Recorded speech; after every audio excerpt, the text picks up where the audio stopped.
an essential part of awakening spiritually is going beyond a conceptualized sense of self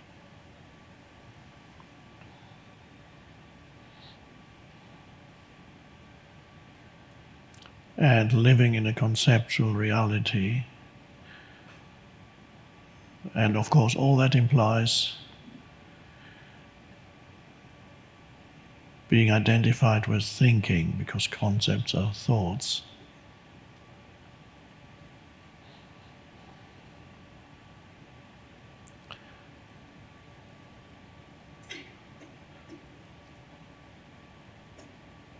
So for many people the question arises, how do I see myself? And there's a very common problem people have, and that's called self-esteem. What value do I have? What value does my life have compared to others?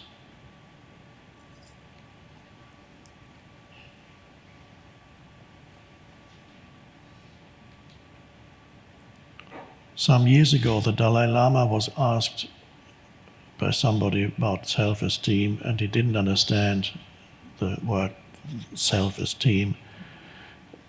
And somebody, the interpreter, spent several minutes trying to explain to him the meaning of self-esteem, and he just couldn't get it.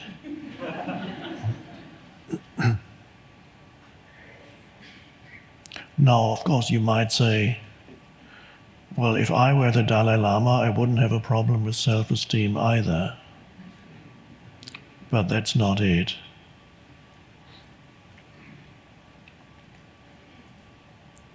Self-esteem, in the way in which it's conventionally used, is comparative, and it's always connected to ego. How do I rate myself relative to others?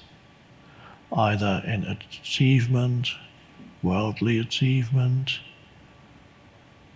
abilities, knowledge, physical appearance, physical strength, good looks, bad looks, fat, thin.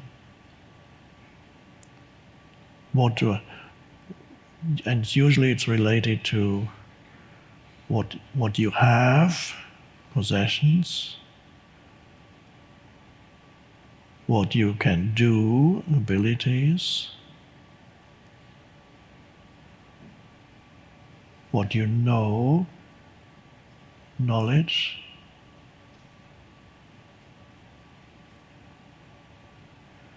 and physical appearance.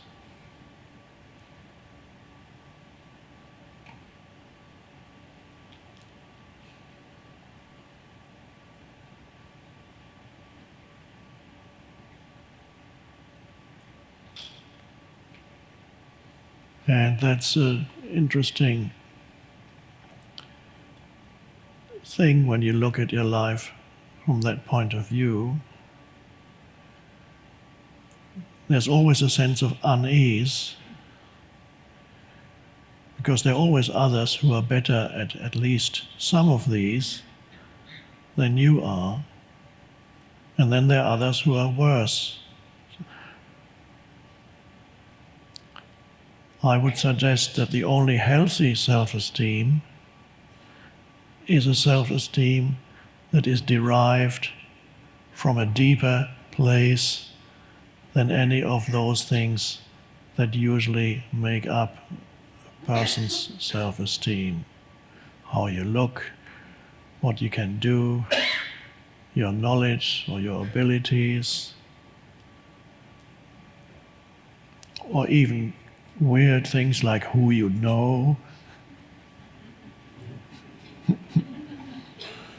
the strangest thing make up a person's self-esteem. And sometimes it's based in some kind of reality, of course.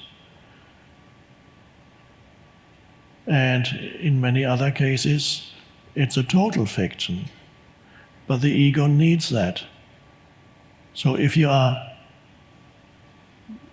let's say, you're not good at anything in particular, there's nothing much that you can do, you're not wealthy, don't have much, don't have a lot of knowledge, haven't read many books, don't look great, and your body is not that great, neither your facial appearance nor your body are that great, what do you do then? I hope there's nobody in this room who thinks, oh, that's me.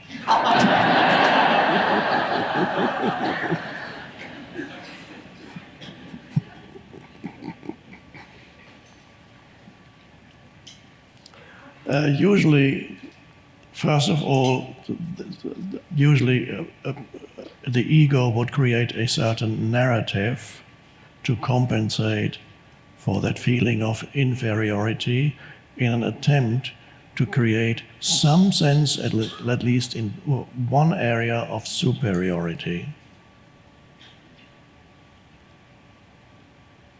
So I would suggest there is no, used in that sense, there is no healthy self-esteem. The only healthy self-esteem is not derived from how you look,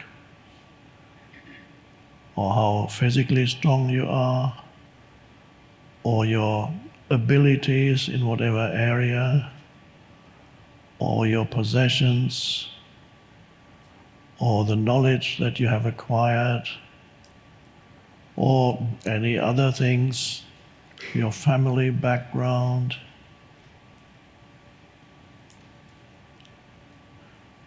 In some countries that's a very important thing.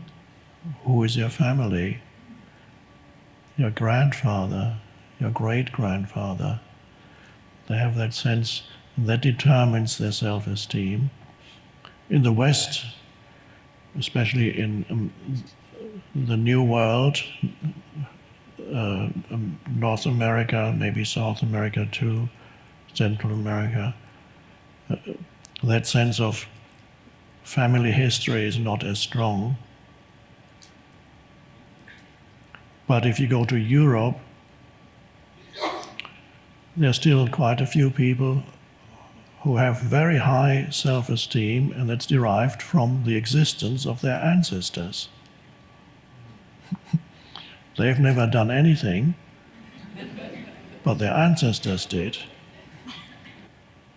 You have to go a little deeper into yourself.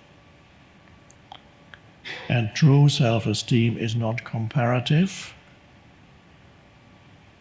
It's not I am better than or less than.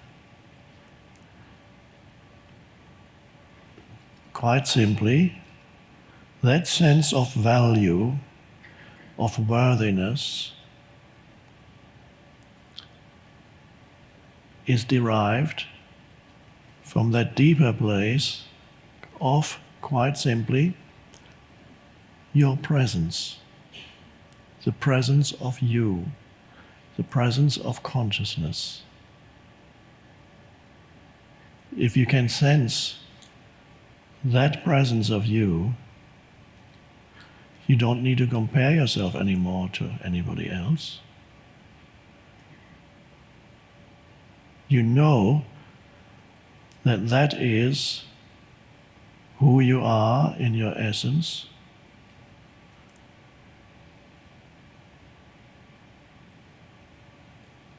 And no narrative is required anymore in your mind to justify your existence or to explain who you are in relation to others.